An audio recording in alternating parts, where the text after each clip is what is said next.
हरे कृष्णा। श्रीमद् भागवतम स्कंध 3 अध्याय 25 और श्लोक नंबर आज हम 25 से पढ़ेंगे। सतं प्रसंगान् मम वीर्य संविदो भवन्ति हृत्कर्णरसायनः कथः तज्जोषणादास्वपवर्गवर्त्मनि श्रद्धारतिर्भक्तिरनुक्रमिष्यति। सतं प्रसंगान् मम वीर्यसंविदो भवन्ति हृत्कर्णरसायनः कथः तज्जोषणादास्वपवर्गवर्त्मनि श्रद्धारतिर्भक्तिरनुक्रमिष्यति। All participants are muted. अनुवाद और तात्पर्य शिला प्रभुपाद के द्वारा। शिला प्रभुपाद की जय। अनुवाद। शुद्ध भक्तों की संगति में पूर्ण पुरुषोत्तम भगवान की लीलाओं तथा उनके कार्यकलापों की चर्चा कान तथा हृदय को अत्यधिक रोचक एवं प्रसन्न करने वाली होती है। ऐसे ज्ञान के अनुशीलन से मनुष्य धीरे धीरे मोक्ष के मार्ग में अग्रसर होता है, तत्पश्चात मुक्त हो जाता है और उसका आकर्षण स्थिर हो जाता है। तब सच्चे समर्पण और भक्ति योग का शुभारंभ होता है। अर्थात इस श्लोक से स्पष्ट पता चलता है, जो भगवान कपिल मुनि हमें बता रहे हैं कि शुद्ध भक्तों की संगति करने से ही भक्ति योग का शुभारंभ हो सकता है।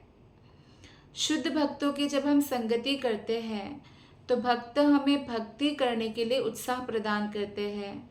भगवान कृष्ण विषयक जो लीलाएं हैं वो हमें चर्चा करने का या श्रवण करने का हमें अपॉर्चुनिटी मिलता है, और शुद्ध भक्तों की संगति से हम पवित्र होने लगते हैं, जिससे हमें भगवान के बारे में सुनना अत्यंत रोचक लगने लगता है और इससे हमारा मन अत्यंत प्रसन्न हो जाता है। और जो भी व्यक्ति इस प्रकार से भागवत कथा श्रवण करते हुए पढ़ते हुए श्रीमद् भागवतम को इस ज्ञान का अनुशीलन करता है दूसरों से चर्चा करते हुए, तो वो धीरे धीरे मोक्ष के मार्ग में अग्रसर होता रहता है। उसके बाद वो मुक्त हो जाता है, उसका आकर्षण कृष्ण में स्थित हो जाता है। जैसे अभी हम भगवान को स्मरण करें, हो सकता है अगले ही पल भूल भी जाए और कोई भौतिक कार्य में मन लगे, लेकिन तब उनका मन केवल कृष्ण में ही स्थित रहता है। तब सच्चे समर्पण तथा भक्ति योग का शुभारंभ होता है। भगवान में जब मन स्थिर हो जाता है तभी असली सरेंडर हो सकता है कोई भी व्यक्ति। तात्पर्य में श्रील प्रभुपाद जी बताते हैं कि अभक्तगण श्रीमद् भागवतम या अन्य किसी वैदिक साहित्य में वर्णित श्री भगवान के कार्यकलापों को पढ़कर कृष्ण भक्ति को नहीं समझ सकते, क्योंकि भक्तों की संगति के बिना भक्ति प्राप्त करना, भक्तों की कृपा के बिना भक्ति का प्राप्त करना असंभव है। केवल अगर वो कोई शास्त्र पढ़ते रहेंगे और शास्त्र में भले ही वो कितने भी पंडित बन जाए, उसका वो समर्पण जो भगवान के प्रति होना चाहिए उसको प्राप्त नहीं कर पाएगा, या वो भक्ति योग का शुभारंभ नहीं कर पाएगा। अभक्तगण अगर भगवान के बारे में पढ़ते भी है ना, और किसी भक्तों से श्रवण किए बिना, तो क्या सोचते हैं, अच्छा ये सब शायद काल्पनिक है, ये कथाएं बनाया गया है, मनुष्य ने ये कहानियाँ लिखी है, और इस प्रकार के जो है वो मन से कुछ भी सोचने लगते हैं, क्योंकि उन्हें आध्यात्मिक जीवन के विषय में उचित रूप से शिक्षा नहीं दी जाती। श्री भगवान के कार्यकलापों को समझने के लिए इसलिए भक्तों की संगति बहुत आवश्यक है। और जब ऐसी संगति के फलस्वरूप कोई भी व्यक्ति मनन करता है और श्री भगवान के कार्यकलापों को समझने का वो प्रयास करता है, तो हृदय में बैठे हुए परमात्मा उनको मदद करते हैं और इस प्रकार वो आध्यात्मिक ज्ञान को रियलाइज कर सकता है प्रैक्टिस करके, और इस प्रकार उसका मोक्ष का द्वार जो है खुल जाता है, वो मुक्त हो जाता है। जिस व्यक्ति की पूर्ण पुरुषोत्तम भगवान कृष्ण में दृढ़ आस्था होती है, वो स्थिर हो जाता है, उनका मन भी स्थिर हो जाता है। मन हमारा कब दुखी होता है? जब विचलित होता है, इधर उधर भागता रहता है। और भगवान और भक्तों की संगति के लिए ऐसे व्यक्ति जो भगवान के प्रति भक्ति सुदृढ़ हो चुका है, उसका आकर्षण और बढ़ जाता है।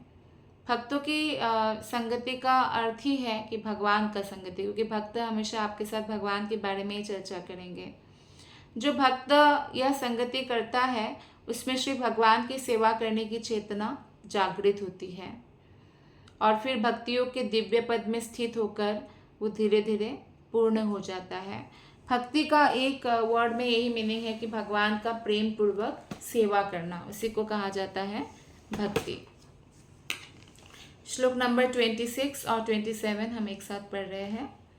भक्त्या पुमांचाद विराग इंद्रियात् दृष्टश्रुतन्मद्रचनानुचिन्तया चित्तस्य यत्तो ग्रहणे योगयुक्तो यतिष्यतेरीजुभिर्योगमार्गै असेवयायं प्रकृतेर्गुणानां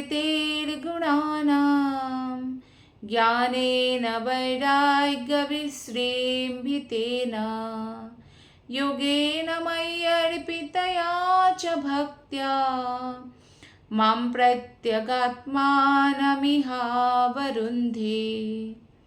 इस प्रकार भक्तों की संगति में सचेत होकर भक्ति करते हुए श्री भगवान के कार्यकलापों के विषय में निरंतर सोचते रहने से मनुष्य को इस लोक में तथा परलोक में इंद्रिय तृप्ति के प्रति अरुचि उत्पन्न हो जाती है।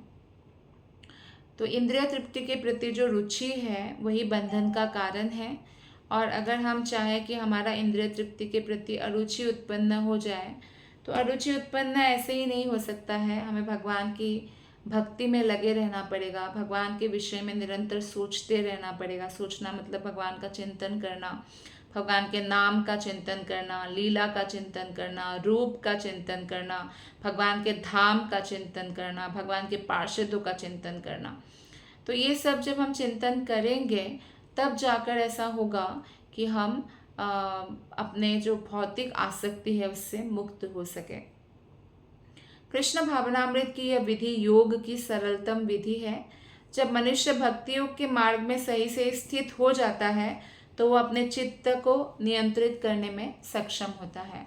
अन्यथा मन को नियंत्रित करना वायु को नियंत्रित करने से भी कठिन है, जैसा कि अर्जुन कहते हैं भगवान श्री कृष्ण से भगवद गीता में। निष्ठावान भक्त जो भक्तों की संगति करता है, उसे श्री भगवान की लीलाओं को सुनने तथा उनके विषय में सोचने का सुअवसर प्राप्त होता है। सुअवसर मतलब बहुत बड़ा भाग्य है कि हम भगवान की लीलाओं को किसी प्रामाणिक वैष्णव से श्रवण करने का मौका मिले, शुद्ध भक्त से। मायावादी से भागवतम नहीं सुनना चाहिए, उससे हृदय में और विषय वासना बढ़ेगी, ना कि वैराग्य आएगा। तो इसीलिए बहुत सावधान होना चाहिए। इस अवसर हमें भगवान की कृपा से प्राप्त होता है, जिसका फल यह होता है कि उसे इस संसार में स्वर्ग में जाने का भी इच्छा उसका खत्म हो जाता है, या किसी लोकपाल दिक्पाल बनने का इच्छा खत्म हो जाता है, किसी अन्य लोकों में जाने का इच्छा खत्म हो जाता है। वो केवल और केवल भगवत धाम ही जाना चाहते हैं, वैकुंठ जगत जाना चाहते हैं। यहाँ पे जो श्लोक में वर्ड यूज किया गया है ऋजुभिः, ऋजुभिः शब्द अत्यंत उपयुक्त है, जिसका अर्थ है अत्यंत सरल। ऋजुभिः क्या अत्यंत सरल है? भक्ति अत्यंत सरल है, लेकिन उसके लिए हमें भी सरल बनना होगा, हमें भी कपटी नहीं बनना होगा। बाकी योग मार्ग की बहुत सारा विधियां हैं, लेकिन इन सब में भक्ति बहुत सरल है। भक्ति आप घर में रह के भी कर सकते हैं, बाकी आप जो योग है वो आप घर में रह के नहीं कर सकते, घर त्यागना पड़ता है। जैसे कि वहाँ पे हठ योग है, आसन प्राणायाम ध्यान धारणा समाधि तक जाते जाते बहुत वैराग्य है। लेकिन भक्ति में आप जो भी भगवान को भोग लगाते हो प्रसाद रूप में, भले ही मालपुआ हो, खीर हो, आप भी पा सकते हैं प्रसाद रूप में, उससे भक्ति नष्ट नहीं होती है। तो इसलिए ये न केवल भक्ति सरलतम विधि है, बल्कि इसका परिणाम सबसे उत्कृष्ट है। ज्ञान योग या ध्यान योग से हम कृष्ण के सानिध्य नहीं प्राप्त कर सकते कि कृष्ण की सेवा करें। भक्ति को ऐड किए बिना वो नहीं प्राप्त होगा। भले ही हम भगवान के शरीर से निकली हुई जो ब्रह्म ज्योति है उसमें मिल जाए, तो लेकिन भक्ति में क्या होता है, हमें तुरंत भक्ति में भगवान का सानिध्य प्राप्त हो जाता है। इसलिए प्रत्येक व्यक्ति को कृष्ण भक्ति की इस विधि को ग्रहण करना चाहिए और जीवन की सर्वोच्च पूर्णता तक पहुंचना चाहिए। श्लोक नंबर 27 में बताया गया है कि इस तरह भौतिक प्रकृति के गुणों की सेवा में ना लगकर, बल्कि कृष्ण भक्ति विकसित करके, वैराग्य युक्त ज्ञान प्राप्त करके तथा योग के अभ्यास से जिस मनुष्य का मन सदैव पूर्ण पुरुषोत्तम भगवान की भक्तिमय सेवा में स्थिर रहता है, वो मनुष्य इसी जीवन में, भगवान कहते हैं, मेरा साहचर्य मीन्स संगति प्राप्त कर लेता है, क्योंकि मैं परम पुरुष अर्थात परम सत्य हूँ। भगवान से बड़ा सत्य और कोई भी नहीं है। भले ही कोई जो अभक्त है या नास्तिक है वो भगवान के अस्तित्व को कितना ही जुटलाने का प्रयत्न करें, लेकिन उनके पास इसका कोई जवाब नहीं है कि समय से क्यों सूर्य उदय होता है, समय से क्यों अस्त होता है, ये जो टाइमली ऋतुएं आती है, ये जो फूल खिलते हैं, ये जो ह्यूमन बॉडी है, इतना बड़ा साइंस है, ये किसने पैदा किया, या ग्रह नक्षत्र जो फ्लोटिंग कर रहे हैं आसमान में, उसको किसने बनाया, उनके पास कोई जवाब नहीं। वो बोलेंगे कोइंसिडेंटली। तो इससे बड़ा और क्या मूर्खतापूर्ण आंसर हो सकता है कि कोइंसिडेंटली हो गया सब कुछ। ऐसा नहीं हो सकता है कोइंसिडेंटली। तो इसीलिए जब मनुष्य भक्तियों की 9 भिन्न भिन्न विधियों में रहते हैं, जैसे कि श्रवण करना भगवान के बारे में, कीर्तन करना, भगवान के लीला धाम नाम आदि का स्मरण करना बहुत ऑस्पिशियस है। साथ ही साथ भगवान के पूजा अर्चना करना, भगवान की वंदना प्रार्थना करना, भगवान के प्रति पूर्ण समर्पण या आत्मनिवेदन की भावना होना, भगवान की पद कमलों की सेवा करना, तुलसी अर्पण करना, फूल अर्पण करना, पाद सेवनम करना, अपने आप को भगवान का नित्य दास मानना और भगवान को ही अपना बेस्ट फ्रेंड मानना। तो ये 9 विधियां हैं भक्ति योग का। तो एक व्यक्ति 9 के 9 विधियों में भी लग सकते हैं। जैसे प्रभुपाद ने फुल पैकेज दिया है कि एक करके, कलयुग में बद्ध जीव और ज़्यादा एक काम करके बोर हो जाते हैं। तो प्रभुपाद बोलते ठीक है, अगर सुन के थक गए हो तो भगवान के बारे में कीर्तन करो, कीर्तन करके थक गए हो तो स्मरण करो। कोई लेटे लेटे भी भगवान का स्मरण कर सकता है। तो इस तरह से अलग अलग दिया है। लेकिन कोई अगर 2 4 या किसी एक में भी परफेक्शन ला सकते हैं, ये इतना पूर्ण है कि वो भगवत धाम जा सकते हैं। जैसे श्रवण में परीक्षित महाराज के, बस श्रवण करके ही वो भगवत धाम चले गए। जो भक्त नहीं है वे तथाकथित मानव उपयोगी या परोपकार संबंधी कार्यों में व्यस्त रहता है। जो भक्त नहीं वो बोलेगा अरे क्या मंदिर में डोनेशन क्यों कर रहे हो, इससे अच्छा कोई हॉस्पिटल खोल लो, फ्री में इलाज कराओ लोगों का, या अनाथालय खोल लो, या वृद्धाश्रम खोल लो। निस्संदेह ये सब अच्छे कार्य है, गरीबों को मदद करना बहुत अच्छे कार्य है, क्योंकि ये पुण्य कर्म में आता है और इसके बल में कोई भी व्यक्ति स्वर्ग लोग जा सकते हैं या अगला जन्म उनका अच्छा हो सकता है। तो और इंद्रिय तृप्ति का और अधिक उसको अवसर मिलेगा अगले जन्म में। किंतु भक्तिमय सेवा जो है वो इंद्रिय तृप्ति के घेरे के बाहर आता है। ये भक्ति उन्मुखी पुण्य अलग होता है, वो तुरंत पूरी तरह से आध्यात्मिक कर्म है। बाकी जो हॉस्पिटल खोलना या अनाथालय खोलना या गरीबों को किसी प्रकार से मदद करना, ये जो है ये है भोग उन्मुखी पुण्य, जिसके बल पर व्यक्ति को अच्छा जन्म मिलता है या स्वर्ग लोग जा सकते हैं। लेकिन भक्ति उन्मुखी पुण्य तो भगवत धाम जाने के लिए होता है, और भक्ति उन्मुखी पुण्य से जीव का असली कल्याण होता है। अर्थात जिसका आप कल्याण करते हैं उसको एक प्रकार से आपका ऋण लगता है, जिससे उनको कहीं ना कहीं सेवा करके ऋण चुकाते हो अगले जन्मों में। लेकिन अगर आप उनको भगवान का प्रसाद खिलाते हैं, साधारण अन्न देने से अच्छा, गरीबों को भी आप कृष्ण प्रसाद खिला सकते हैं, या कृष्ण भक्ति का प्रचार प्रसार जब आप करते हैं तो इससे उस आत्मा का उद्धार होता है, उसको बार बार स्ट्रगल करने भौतिक जगत में नहीं आना पड़ता। तो जड़ से ठीक करना है चीज़ों को। कोई डॉक्टर के पास आप जाते हैं, वो दवाई देते हैं, आप ठीक होते हैं, फिर खराब हो जाता है, तो फिर वो डॉक्टर अच्छा नहीं माना जाएगा। उसको जड़ से ख़त्म करना आना चाहिए बीमारी को। तो इस प्रकार भक्ति वो चीज़ है जो बीमारी का जड़ से इलाज करते हैं, अर्थात बार बार हमें जन्म लेने से बचाते हैं। प्रभुपाद जी कहते हैं, यदि मनुष्य विनीत होकर सिद्ध भक्त से श्री भगवान के कार्यकलापों के विषय में श्रवण करता है तो वो उन पूर्ण पुरुषोत्तम भगवान को भी जीतने में समर्थ हो जाएगा। यानी भगवान को जीतने में, मतलब भगवान को कोई नहीं जीत सकते, इसलिए कृष्ण का एक नाम है अजीत। लेकिन कृष्ण के दिल को भी जीत लेते हैं भक्त, और भक्त के लिए भगवान कोई भी सेवा करने के लिए तैयार होते हैं। यानी भगवान का दिल जीत लिया उन्होंने। तो इसलिए भगवान के बारे में श्रवण करने से हम क्या करते हैं, भगवान के भी हृदय को जीत सकते हैं, जो अन्य किसी विधि से नहीं जीते जा सकते। आत्म साक्षात्कार के लिए श्रवण या भक्तों की संगति इसलिए सबसे महत्वपूर्ण कार्य है।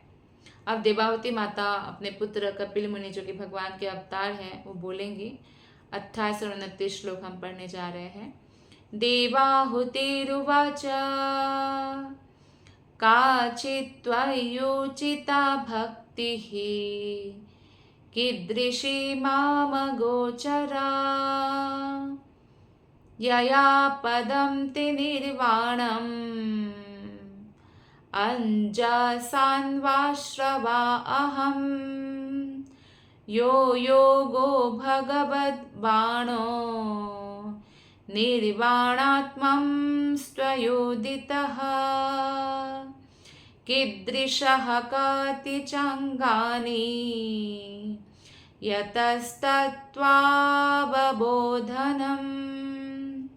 भगवान कपिल का ये वचन सुनकर देवाहुति ने पूछा, मैं किस प्रकार के भक्ति योग का विकास और अभ्यास करूं? प्रोसेस जानना चाह रहे हैं, जिससे मुझे आपके चरण कमलों की सेवा तत्काल और सरलता से प्राप्त हो सके। श्रीमद् भागवत गीता में कहा गया है कि किसी को भी श्री भगवान की सेवा करने से नहीं रोका जा सकता है, भले वो स्त्री हो, पुरुष हो, किसी भी जाति का हो, कोई भी हो, वो भगवान की सेवा में उनका जन्म सिद्ध अधिकार है, क्योंकि सब लोग आत्मा है। भले ही अलग अलग शरीर धारण कर रखा है, जैसे हम अलग अलग कपड़ा पहनते हैं, तो इसलिए कोई भी भक्ति करे उनको सर्वोच्च पूर्णता प्राप्त होती है और भगवत धाम वापस जा सकते हैं। तो देवाहुति माता कहती है कि आपने जैसा बताया कि योग पद्धति का उद्देश्य पूर्ण पुरुषोत्तम भगवान को प्राप्त करने और भौतिक अस्तित्व के पूर्णतया विनाश के लिए है। कृपया मुझे उस योग पद्धति की प्रकृति बतलाएं। उस उत्कृष्ट योग को यथार्थ रूप में कितनी विधियों से समझा जा सकता है? यानी यहाँ पे कह रहे हैं कि आप मुझे कैसे समझ आए, मुझे उत्कृष्ट जो योग है वो मुझे आप बताइए। और वो तत्क्षण भगवान का चरण कमलों में समर्पित होने के लिए तैयार थी देवाहुति माता। इस श्लोक में निर्वाण आत्मन शब्द अत्यंत महत्वपूर्ण है। भक्तियों की विधि को स्वीकार किए बिना इस भौतिक अस्तित्व जो हमारा है, जन्म मरण, इससे हम मुक्त नहीं हो सकते हैं। जहाँ तक ज्ञानियों का संबंध है, वो लोग ज्ञान योग में रुचि रखते हैं, किंतु यदि कोई संयम का पालन करता हुआ ब्रह्म तेज तक ऊपर उठ जाए तो भी भले ही वो ब्रह्म ज्योति में विलीन हो जाए, फिर भी अगर उनके मन में इच्छा पैदा हुआ आदान प्रदान का, जैसे आत्मा का ये नेचर है सेवा करना, तो ऐसा सेवा करने का भाव उत्पन्न हुआ तो तुरंत वो भौतिक जगत में फिर जन्म लेंगे। अर्थात मुक्ति में, ज्ञान योगी की मुक्ति में अंतर है कि वो कभी भी गिर भी सकते हैं। अगर वो निष्क्रिय रहे तो रहेंगे ब्रह्म ज्योति में, लेकिन अगर वो फिर से सक्रिय आत्मा की स्थिति में आ गए सेवा करने वाली, तो फिर उनको गिरना पड़ेगा। हाँ, निश्चित रूप से उनको अच्छा जन्म मिलेगा, पर गिरना पड़ेगा। और जब तक भक्ति नहीं करेंगे तब तक ऐसा होने का चांस बना रहता है। अतः वास्तव में ज्ञान योग से सांसारिक अस्तित्व का अंत नहीं होता। इसी प्रकार हठ योग में जिसका लक्ष्य है हमारे हृदय में बैठे हुए अंतर्यामी परमात्मा, यह अनुभव किया गया है कि विश्वामित्र जैसे ऋषि जो 60,000 ईयर्स तक योग अभ्यास किया, तब भी वो पतित हो गए। जब मेनका की पायल की झनकार उन्होंने सुना, मेनका का दर्शन किया और तुरंत आकृष्ट हो गए, जिससे शकुंतला उत्पन्न हुई, पैदा हुई। तो इस तरह से हो सकता है, किंतु भक्ति योगी एक बार भगवान के पास जाने के बाद कभी उनका भौतिक जगत में पतन नहीं होता। निर्वाण से आत्मा का अस्तित्व समाप्त नहीं होता। कोई सोचे मैं आत्मा हूँ, मैं भगवान में विलीन हो जाऊंगा तो मेरा अस्तित्व समाप्त हो जाएगा, ऐसा नहीं। आत्मा चिर विद्यमान है और हर आत्मा एक व्यक्तित्व है, एक आइडेंटिटी है हर आत्मा का अलग अलग। अतः निर्वाण का अर्थ है अपने भौतिक अस्तित्व की समाप्ति करना, अर्थात भगवत धाम वापस जाना। निर्वाण का मतलब है कि बार बार जन्म ना लेना पड़े, जन्म मृत्यु के चक्र से मुक्त होना। जब तक मनुष्य पूर्ण पुरुषोत्तम भगवान के प्रत्यक्ष संपर्क में वैकुंठ लोक में नहीं पहुंच जाता, तब तक हमेशा नीचे गिरने का, नीचे मतलब भौतिक जगत में गिरने का भय बना रहता है। चाहे वो निर्गुण ब्रह्म साक्षात्कार से हो या ध्यान की समाधि अवस्था में हो, तो पतन का चांस बना रहता है। इस श्लोक का एक अन्य शब्द है भगवत बाणः। बाणः मतलब तीर, बाण, है ना। तो ये अत्यंत महत्वपूर्ण है। बाण का अर्थ है तीर। तो भक्ति योग एक तीर की तरह है, और जब तक ये, इसका लक्ष्य क्या है कि भगवान श्री कृष्ण, और जब तक ये बाण या तीर या भक्ति भगवान तक नहीं पहुंच जाता तब तो वो रुकता भी नहीं। और ये इतना तीक्ष्ण और वेगवान होता है, कोई भी अन्य योग से हम भगवान तक या इतनी जल्दी मुक्त नहीं हो सकते हैं जितना जल्दी हम भगवान की भक्ति करके मुक्त हो सकते हैं। इसलिए भक्ति को तीर या बाण के साथ तुलना किया गया है। श्लोक नंबर 30 और 31 हम पढ़ेंगे। देवावती माता का है 30 श्लोक। तदेतन्मे विजानीहि यथाहं मंदधिर्हरे सुखं बुद्धेय दुर्बोधं योषाभावादनुग्रहात्। प्रिय पुत्र कपिल, मैं तो एक स्त्री हूँ। परम सत्य को समझ पाना मेरे लिए अत्यंत कठिन है, क्योंकि मेरी बुद्धि इतनी कुशाग्र नहीं है। यद्यपि मैं इतनी बुद्धिमान नहीं हूँ, किंतु तो भी यदि आप मुझे कृपा करके समझाएंगे तो मैं इसे समझकर दिव्य सुख का अनुभव कर सकूँगी। तो साधारणतः ऐसा होता है कि स्त्री बहुत भावुक होती है, इमोशनल होते हैं, और इसलिए कई बार जो है बहुत छोटी छोटी बातों में भी वो प्रभावित हो सकती है। तो इस स्त्री को कई बार बालक के साथ भी तुलना किया जाता है कि उनका मन बालक जैसा है।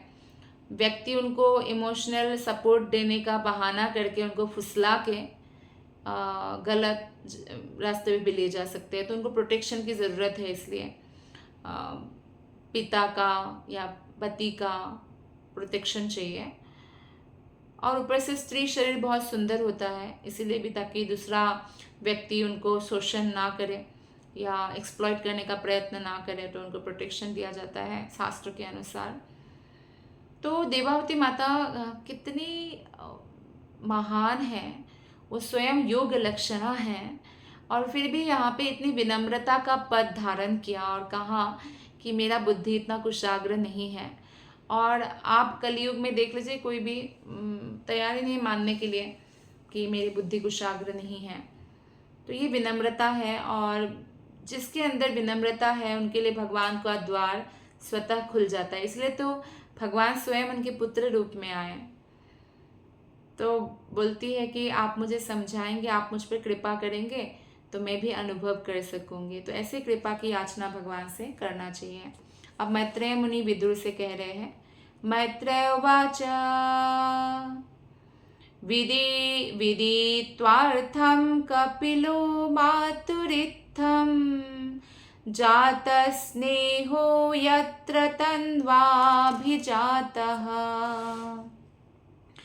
तत्त्वं नायं यत् प्रवदन्ति सांख्यं प्रोवाच वै भक्तिवितान योगम्। श्री मैत्रेय मुनि ने कहा, अपनी माता का कथन सुनकर भगवान श्री कपिल माता का अभिप्राय समझ गए और उसके प्रति दयाद्र हो थे। मतलब भगवान, अब देखिए बिंदु सरोवर का नाम बिंदु सरोवर क्यों है? जब ऋषि की तपस्या देखकर भगवान इतना भगवान को दया आया, करुणा आया, कृपा आया, दयाद्र हो उठे और आंखों से अश्रु निकला और एक बूंद गिर गया सरोवर में, तो उसका नाम पड़ा बिंदु सरोवर, जो अत्यंत पवित्र सरोवर माना जाता है। तो ये सुनकर जो है कपिल मुनि बहुत दयाद्र हो उठे, क्योंकि उन्होंने उसके शरीर से जन्म लिया था। भगवान भक्तों को ये आनंद प्रदान करते कि भक्तों को लगे कि भगवान मेरे पुत्र रूप में आए। तो उन्होंने सांख्य दर्शन का वर्णन किया, जो शिष्य परंपरा से प्राप्त भक्ति तथा यौगिक साक्षात्कार का एक मिला जुला रूप है। तो आगे कपिल मुनि जब बोलेंगे तो यहाँ पे भी श्री भगवान उवाचा ये आएगा। जैसे भागवत गीता में भी जब जब भगवान बोलते हैं तो हम सुनते हैं कि भगवान उवाचा, तो भगवान कहते हैं देवानां गुणलिंगानां अनुश्राविककर्मणं सत्वम् एवैकमनसो वृत्तिः स्वाभाविकी तु या अनिमित्ता भागवती भक्तिः सिद्धिर्गरीयसी। तो श्री भगवान कपिल मुनि ने कहा, ये इंद्रियां देवों की प्रतीकात्मक प्रतिनिधि है। हमारे जो भी इंद्रियां हैं, एक एक इंद्रियां जो है देवता के प्रतिनिधित्व करते हैं। और जैसे कि हाथ है, हाथ इंद्रदेव को प्रतिनिधित्व करते हैं। तो एक ब्राह्मण था जो एक बार बहुत सुंदर उसने बागान, फूलों का बागान बनाया तो लोगों ने बहुत तारीफ किया कि आपने इतने प्रेम से फूल लगाया तो बहुत सुंदर फूल खिले हैं, बहुत तारीफ किया, फूल सुंदर ही होते हैं। तो उन्होंने कहा कि हाँ, तब क्रेडिट ले लिया कि हाँ ये मेरे हाथों का कमाल है। और एक दिन ऐसा हुआ कि एक गाय उस बागान में घुस आई, तो गाय को लाठी लेके मारा, तो गाय एक्चुअली मर गई। तो गांव वालों ने उनको घेरा कि गाय को मारना बहुत बड़ा अपराध होता है, पाप होता है। तो उसने क्या बोला, ब्राह्मण को शास्त्र का ज्ञान है, बोलते मेरा ये जो हाथ है ये तो इंद्रदेव के प्रतिनिधित्व करते, इसका कंट्रोल इंद्रदेव के पास है, तो एक्चुअली मैंने नहीं मारा, इंद्रदेव ने मारा। इस तरह से जब अच्छा किया तो खुद पर क्रेडिट ले आए, और अगर बुरा किया तो फिर इंद्रदेव पर डाल दिया। तो इस तरह से नहीं करना चाहिए, क्योंकि हमारा जो कर्म है वो हमें ही लगता है।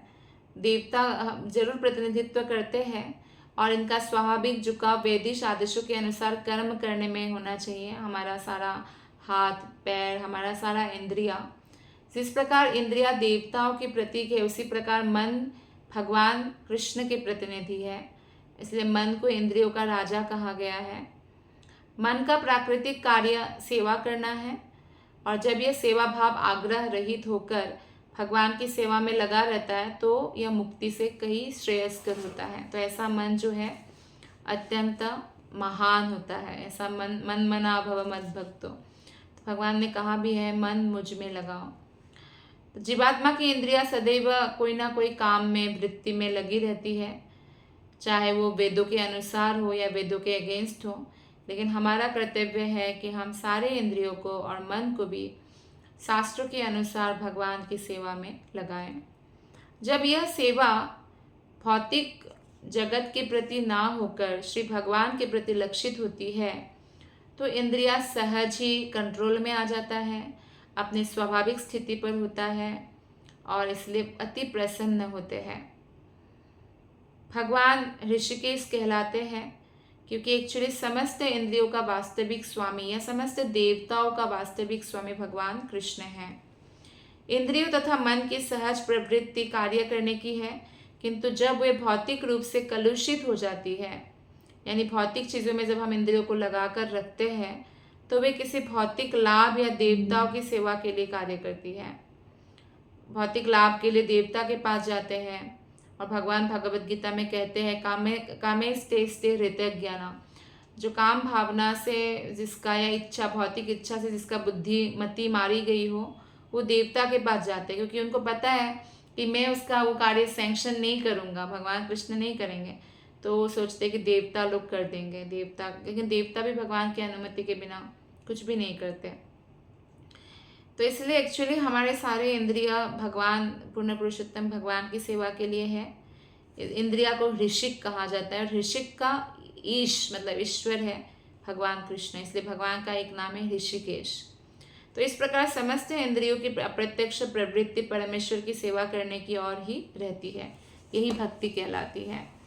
जब वही इंद्रिया भगवान की सेवा में लगी होती है तो उस इंद्रियों का कोई ऐसे हेतु नहीं होता, वो अहेतु की भक्ति में लगा रहता है। अर्थात भगवान श्री कृष्ण की अहेतु की जब भक्ति कोई करते हैं, इसे अनिमित्ता कहा जाता है, और ये मन की सहज प्रवृत्ति है, तब मन पूर्ण आनंदमय हो जाता है। श्लोक नंबर 33। जरा यत्याशु या कोशम निगीर्णम अनलो यथा। भक्ति योग जीवात्मा के सूक्ष्म शरीर को, सूक्ष्म शरीर मतलब मन बुद्धि अहंकार से बना है हमारा सूक्ष्म शरीर, और जब तक कोई व्यक्ति सूक्ष्म शरीर से मुक्त नहीं होते तब तक उसको मुक्त नहीं माना जाता। सूक्ष्म शरीर यानी भौतिक मन, भौतिक बुद्धि, भौतिक अहंकार। तो इससे व्यक्ति मुक्त नहीं होता है, और भले ही उसका मृत्यु हो जाए, स्थूल शरीर जला दिया या दफन कर दिया या पानी में बहा दिया, कुछ भी करे मरने के बाद, लेकिन स्थूल शरीर तो उसको दूसरा मिल जाएगा, लेकिन वो आत्मा सूक्ष्म शरीर में बंदी होके ही दूसरी माता के गर्भ में प्रविष्ट होगा, यानी संस्कार उसके साथ जाएगा। तो इसलिए हमको इसी जन्म में जितना अधिक जो है अच्छे संस्कार मतलब सद जो आचार है वैदिक अनुसार, वैदिक शास्त्रों के अनुसार, वो हमें अपने अंदर अर्जन कर लेना चाहिए। तो भक्ति योग क्या करते हैं, जीवात्मा के सूक्ष्म शरीर जो भौतिक मन, भौतिक बुद्धि और भौतिक अहंकार को बिना किसी अतिरिक्त प्रयास के उसी प्रकार विलीन कर देती है जिस प्रकार जठराग्नि खाए हुए भोजन को पचा देती है। हम कुछ भी खाना खाते हैं, अगर आपका अग्नि पेट में, जठराग्नि जिसको कहते हैं, बहुत अच्छा है, तो आपके खाना को तुरंत पचा देंगे, और उनको ऐसे लोगों को भूख भी लगता है, शरीर को भी लगता है, हेल्दी भी रहते हैं। तो ऐसे ही अगर हम भक्ति योग करेंगे तो हमारा जो भौतिक मन, भौतिक बुद्धि और भौतिक अहंकार उसको विलीन कर देंगे। तो तात्पर्य में श्रील प्रभुपाद जी यही बताते हैं कि यदि पाचन शक्ति पर्याप्त हो तो हम चाहे जो भी खाएं, कई लोग बोलते हैं ना हमें कंकड़ पत्थर भी हजम है, जो भी खाए वो उससे जठराग्नि पचा देती है। इसी प्रकार भक्तों को मुक्ति प्राप्त करने के लिए अलग से प्रयास नहीं करना पड़ता। मुक्ति तभी प्राप्त होती है जब सूक्ष्म शरीर से व्यक्ति मुक्त होता है। इसमें एक कथा का उल्लेख करते हैं प्रभुपाद बिल्वामंगल ठाकुर का। श्री बिल्वामंगल ठाकुर ने इस स्थिति की अच्छे ढंग से व्याख्या की है। वो कहते हैं कि यदि परमेश्वर के चरण कमलों के प्रति हमारी अटूट भक्ति है, अटूट मतलब टूटने वाला नहीं है, भले ही सुख आए दुख आए, अविचलित है, विचलित नहीं होता है, तो कहते हैं कि तो मुक्ति मेरी दासी है, भक्ति की दासी है मुक्ति। यह मुक्ति रूपी दासी वो सब करने हेतु सदैव सन्नद्ध रहती है जो मैं कहता हूँ। और ऐसे बिल्वामंगल ठाकुर जैसे भक्त के पास अष्ट सिद्धियाँ, लोग तो बड़ी मुश्किल से एक सिद्धि प्राप्त करते हैं, इनके पास सारी सिद्धियाँ अपने आप आके हाथ जोड़कर खड़े होते हैं और उनके आदेश के लिए प्रतीक्षा करते हैं। बल्कि भक्त बोलते हैं, वो लोग बोलते कृपया हमें सेवा का मौका दें, भक्त बोलते कृपया चले जाइए क्योंकि मुझे भगवान की भक्ति के अतिरिक्त और कुछ भी कार्य नहीं करना है। तो ऐसे होते हैं महान भक्त। जहाँ तक बिल्वामंगल ठाकुर की बात है, बिल्वामंगल ठाकुर वृंदावन में ब्रह्मकुंड में 700 ईयर्स, आपने सुना कलयुग में कोई जिंदा रहा, वो बिल्वामंगल ठाकुर है। उन्होंने अपनी योग शक्ति से 700 वर्षों तक भगवान कृष्ण की सेवा में रहे और उनका उपस्थिति ही काफ़ी था बाकी लोगों में भक्ति जागृत करने की। वो रुद्र परंपरा से है, जो विष्णु स्वामी जिसके आचार्य हैं उस परंपरा से है। उनके गुरु का नाम सोमगिरी है। पिछले जन्म क्यों बिल्वामंगल ठाकुर का अभी ये जन्म जो है इसमें कुछ ऐसी घटना घटती है जो बहुत मतलब हमारे लिए शिक्षाप्रद है कि बिल्वामंगल ठाकुर ने अपनी आँखों को खुद ही फोड़ दिया था। ऐसा है कि बिल्वामंगल ठाकुर एक्चुअली बहुत रिच परिवार से थे और उनको एक गलत संगति के कारण ही उनको एक स्त्री जो वेश्या थी, चिंतामणि नाम था, उनके प्रति विशेष आसक्ति थी। एवरी डे वो चिंतामणि के पास जाते थे। तो एक बार उनके पिता का श्राद्ध था, तो पुजारी को बोल रहे जल्दी जल्दी करो, जल्दी जल्दी करो, मुझे जाना है, मुझे जाना है।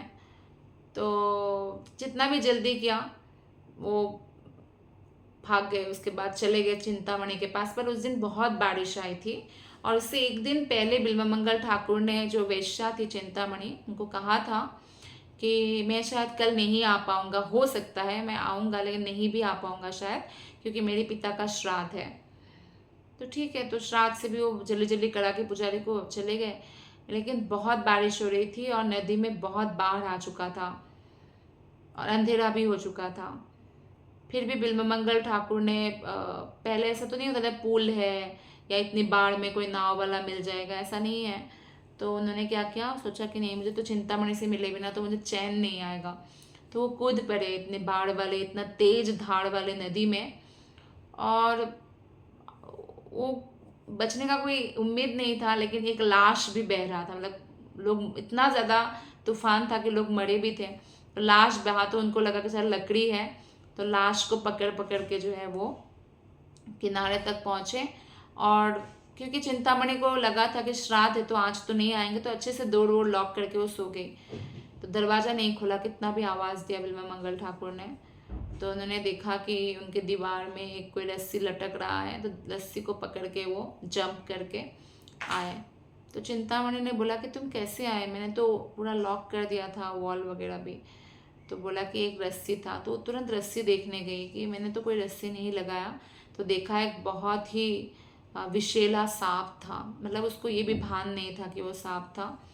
और ये भी पता चला कि एक्चुअली लाश को, मतलब क्योंकि बदबू आ रही थी उनकी बॉडी से ना, मरे हुए इंसान जैसा, तो लाश को पकड़ के वो आए थे। तो चिंतामणि को ये देखकर बहुत दुख हुआ और उन्होंने कहा कि तुम्हारा इतना इस हड्डी और ब्लड से बना हुआ मेरे शरीर के प्रति इतना आसक्ति है, इतना आसक्ति कृष्ण में करो तो तुमको भगवान कृष्ण मिल जाता। तो इस तरह से जो है उनको धिक्कारा। तो बिल्वमंगल ठाकुर में वैराग्य आया तुरंत। वो बोलते हैं कि ठीक, अच्छा किया तुम आज से मेरा शिक्षा गुरु हो, कि तुम्हारे कारण जो है मुझे एक रास्ता मिला, एक लक्ष्य मिला, करके वहाँ से निकल पड़े वो। और निकल गए और सोचा कि मैं वृंदावन जाके भक्ति करूँगा। तो वृंदावन आ रहे थे, तभी रास्ते में एक बहुत सुंदर स्त्री उनको दिखा फिर से। और ऑब्वियसली पहले से भी सुंदरता के प्रति आकर्षण था, तो स्त्री के पीछे पीछे वो आ गए घर तक। तो फिर स्त्री घर के अंदर चली गई। तो अब वो क्या करे, दरवाजे पे ही थे। तो उनके पति ने देख लिया, और अतिथि का पहले बहुत सम्मान किया जाता था। तो बिल्वमंगल ठाकुर को अंदर बुला लिया और कहा कि आप अतिथि हैं, हम आपका क्या सेवा कर सकते हैं। तो बिल्वमंगल ठाकुर ने कहा कि मुझे आपके पत्नी से मिलना है, वो बहुत सुंदर है और मुझे उनसे मिलने का इच्छा है। तो पति ने अपनी पत्नी को बोला कि आप मिलो, वो जो भी आए हुए हैं उनसे। तो जब मिले तो बिल्वमंगल ठाकुर ने उस स्त्री से कहा, बिल्वमंगल ठाकुर को भगवान की प्रेरणा से तब तक हृदय में इतना वैराग्य आ गया कि मैं स्त्री की सुंदरता के प्रति इतना पागल हूँ। ये आँख जो है मेरे को बार बार, मैंने सोच भी लिया कि कृष्ण भक्ति करूँगा, फिर भी बार बार मेरे को जो है भ्रमित कर रहा है, तो इस आँख को ही मैं फोड़ दूंगा। तो उस स्त्री से वो पूछते हैं कि कोई हेयर पिन है, कुछ ऐसे कांटा जैसा है जो आप बालों में लगाती हैं। तो उसने दिया, तो उससे वो आंखें फोड़ दिया। ये देखकर उनके पति और उस स्त्री एकदम हैरान हो गए कि अब क्या करें, क्या करना था। वो तो आनंदित हो गए आंखें फोड़ के और चले गए वहाँ से। वो लोग चकित हो गए कि ये क्या था। और फिर वृंदावन आए, वो अंधे हो चुके थे, अपनी इच्छा से अंधे हो चुके थे। तो वृंदावन आकर अब तो उनके पास और कोई लक्ष्य ही नहीं था और ना ही आंखें उनको सुंदर स्त्री दिखा सकता था। तो भगवान के भजन में लगे। उनका भजन इतना दिव्य था, इतना तीव्र था कि भगवान स्वयं उनके लिए गोपाल बालक बनकर उनके लिए दूध लेके आते। तो एक दिन उनको पता चल गया कि ये जो है ये स्वयं भगवान है। तो इसलिए वो छोड़ाष्टकम भी लिखा है, भगवान को पकड़ लिया था उन्होंने। भगवान चले जाते तो बोलते हैं हाथ से छुड़ना तो आसान है, अगर इतने ही आप बहुत ताकतवर हो तो मेरे हृदय से निकल कर दिखाओ, ऐसे बोलते हैं। और ये भी बोलते हैं चौराष्टकम में कि आपको ना अब मैं आपने मेरा दिल छुड़ाया है, आप चोर है ना, तो आपको मेरे दिल में जो अंधकार से भरा हुआ है, जो एकदम काला है, कारागृह में, एकदम काला कारागृह में हमेशा के लिए मैंने बंदी बना दिया, अब कभी नहीं आपको जाने दूंगा, ऐसे भी बोलते हैं बिल्वमंगल ठाकुर। तो ऐसा क्या हुआ बिल्वमंगल ठाकुर के साथ, एक्चुअली इसका पूर्व जन्म से भी नाता है। तो पूर्व जन्म में ये हुआ था कि वो बहुत बड़े सन्यासी थे जो भागवत कथा आदि करवाते थे। एक बार ऐसा हुआ कि भागवत कथा में ऑब्वियसली प्रसाद बांटते हैं, तो धन की कमी पड़ गई, तो वो धन की खोज में निकले, कहीं से कुछ मांगने से नहीं मिला, उनको इतना धन चाहिए होता है भागवत कथा के लिए। तो लोग आते हैं, प्रसाद के बिना भागवत कथा संपूर्ण भी नहीं होता। तो उसी समय राजा का जो बेटी है उसका देहांत हो गया था, और बेटी सिर्फ 18 साल की आयु की थी, लेकिन राजा की बेटी है, और जब जलाने भी ले गए थे तो हीरो का हार, सोने का बहुत सारा गहना से एकदम लदा हुआ पूरा डेड बॉडी ऐसे। तो जब बहुत दुखी थे राजा रानी, तो फिर उनको बेटी को वहाँ पे वो करके वो चले गए, अंतिम संस्कार मतलब मुखाग्नि देकर। तो इतने में देख लिया कि सब लोग चले गए, तो बिल्वमंगल ठाकुर ने उनका सोने का हार लेना चाहा कि मेरे को सारा सोना लेना चाहा कि सारा सोना, अब डेड बॉडी है क्या करना है, सारा सोना ले लेता हूँ। तो पूर्व जन्म की बात है। तो राजकुमारी की आत्मा वहीं पे थी, तो राजकुमारी ने आवाज़ दिया, सोना मत लो तुम, यहाँ से मत उठाओ, आप मेरे पिता के पास जाओ और उनको कहना कि मैंने कहा है कि आपको भागवत कथा के लिए वो धन दे, और मेरे जो शयन कक्ष है उसके बेड के नीचे ही एक कलश है स्वर्ण से भरा, तो उसमें जो है उससे आपका काम हो जाएगा। तो आ गए, लेकिन थोड़ा धन फिर भी कम पड़ा। तो फिर बिल्वमंगल ठाकुर जो पूर्व जन्म में सन्यासी थे, उन्होंने सोचा कि मैं क्यों ना जाके, अब तो जलकर ख़त्म ही हो गया, क्यों ना मैं कोई सोना थोड़ा बहुत बचा है तो ले लूँ, ये थोड़ा कम पड़ा। तो हीरे का हार उठा लिया, जिससे राजकुमारी ने उनको श्राप दिया और कहा मैंने मना किया था फिर भी तुमने उठाया, तो अगला जन्म जो है तुम एक पतित की तरह जो है अगला जन्म तुम्हें जीना पड़ेगा। और उस श्राप देने के साथ जब बंधन में पड़ जाते हैं ना, इसलिए हमें श्राप भी नहीं देना चाहिए। अगर हम किसी के लिए बदला लेना चाहते हैं, श्राप देना चाहते हैं, कुछ भी, तो हमें भी बंधन में बांध देते हैं। तो वही राजकुमारी इस जन्म में वो वैश्या बनी जिसका नाम चिंतामणि था, और जो बिल्वमंगल ठाकुर को पतित करने में पूरी सहायता दे रही थी। लेकिन बाद में उन्हीं के माध्यम से भगवान ने फिर से, क्योंकि भगवान की भक्ति कभी भी वृथा नहीं जाता, तो फिर से उनको जो है भक्तिपूर्ण जीवन मिला। तो उनका बुक है कृष्णा कर्णामृतम, उत्कृष्ट बुक है, सारे गोस्वामीगण इस पुस्तक की सराहना करते हैं।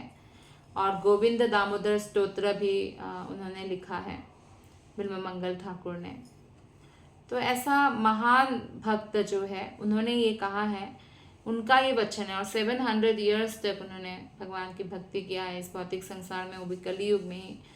तो यदि परमेश्वर के चरण कमलों के प्रति हमारी अटूट भक्ति है तो क्या हो जाता है, मुक्ति दासी हो जाती है ऑटोमेटिकली। जैसे इस श्लोक में बताया कि ऑटोमेटिकली हम जो है सूक्ष्म शरीर से मुक्त हो जाते हैं, वो विलीन हो जाता है, और जैसा जैसा भक्त कहते हैं वैसा वैसा वो करने के लिए तैयार रहती है।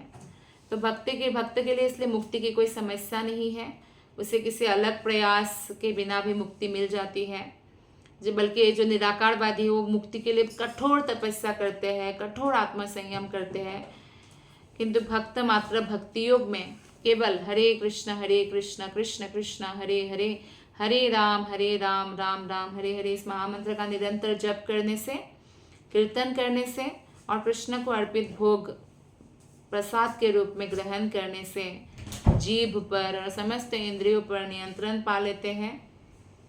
और इस प्रकार जो जीभ पर नियंत्रण पा सकते हैं ना, जीभ ही मेन है, तो जीभ पर नियंत्रण होता है तो उसका उदर वेग, जननेंद्रिय का वेग, सारे इंद्रियों पर स्वतः नियंत्रण प्राप्त हो जाता है।